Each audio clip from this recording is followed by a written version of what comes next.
داسې یوه پیښه چې نړۍ یې بدله کړه، د تاریخ تر ټولو بده پیښه افغانستان او امریکا ته. د 2001 کال د سپټمبر پر 11مه د سې شنبې پر ورځ ځانمرګو برید کوونکو امریکایي مسافر وړونکې الوتکې وتښتولې او په نیویارک کې له 2 لوړو ودانیو سره ټکر کړې چې په زرګونو کسان یې ووژل.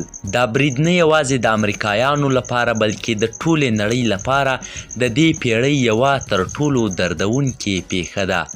4 الوتکې چې د امریکا د متحدو ایالاتونو پر ختیځو سیمو الوتلې د یوې وړې ډلې تښتونکو لخوا په یوه وخت کې وتښتول شوې.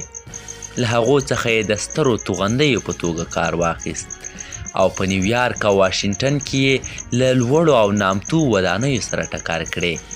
2 الوتکې په نیویارک کې د نړیوالې سوداګرۍ مرکز 2 غبرګونو دنګو ودانیو سره ټکر شوې. لومړۍ الوتکه د سهار 8 بجې او 46 دقیقې پر شمالي برج ولګېده. دویم الوتکه پر 9 بجو او 3 دقیقو له جنوبي برج سره ولګېده. په ودانیو کې اور ولګېد. په لوړو پوړونو کې خلک ایسار پاتې شول او د ښار فضا له لوګي او ګرد ډکه شوه. له 2 ساعتونو په کمه موده کې دواړه 110 پوړیزه ودانۍ له سترو وریځو او ګردونو سره راونړېدې. پر 9 بجو او 30 دقیقو درېیمې الوتکې د هیواد پلازمینې واشنګټن ډي سي ته نږدې د هیواد د پوځ ستر مرکز دفاع وزارت یا پینټاګون لویدیځ اړخ له منځه یووړو.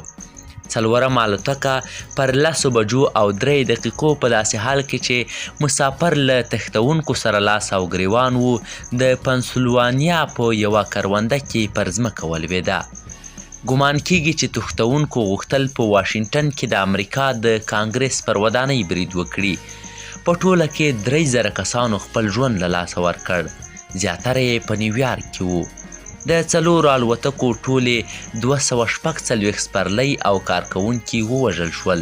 تر ټولو کشر قرباني 2 کلن کریستین لی هانسن نومیده چې په یوه الوتکه کې له خپلو والدینو پیټر او سو سره یو ځای وو.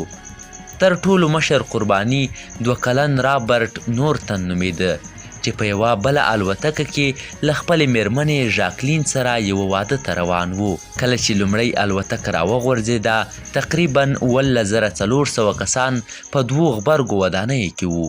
پر شمالي برج باندې د الوتکې د لګېدو له ځایه پورتنیو پوړونو کې هیڅوک ژوندي پاتې نه شول، خو په جنوبي برج کې د الوتکې د لګېدو له ځایه پورته پوړونو څخه 18 کسانو وکولی شول وتښتي او ژوندي پاتې شي.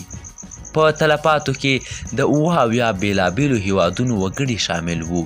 د نیویارک په ښار کې 441 تنو د بیړنیو مرستو کارکوونکو خپل ژوند له لاسه ورکړ. په زرګونه کسان ټپیان شول یا د دې بریدونو له امله په راز ناروغۍ اخته شول، لکه هغه اور وژونکي یا د اطفایې کارکوونکي چې مجبوره وو د زهرجنو توکو په شتون کې هلته د ژغورنې په کار بوخت شي.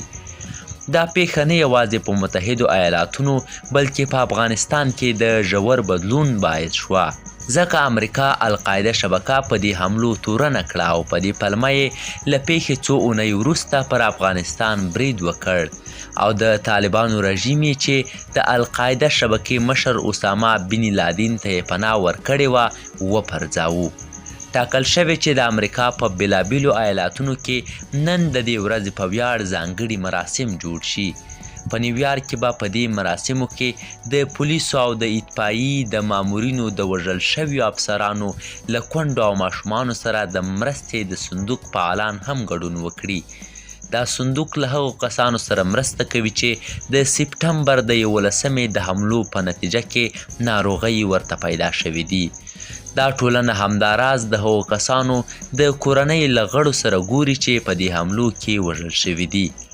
د نیویارک د 2 دنګو نړېدلیو ودانیو ځای چې د پیښې په یاد څلی پکې جوړ شوی له 20 کلونو وروسته لا هم د هغو تورستانو لپاره په زړه پورې دی چې د نړۍ له بېلابېلو سیمو څخه هلته ورځي. په دې ځای کې چې د دې حملې د څه کم 3000 قربانیانو نومونه پکې لیکل شوي دي، خلک راځي او په خپلو کامرو سیلفي تصویرونه اخلي. د امریکا نوي نسل ته د سپټمبر د 11مې پیښه تر ډیره د تاریخ یوه برخه ده.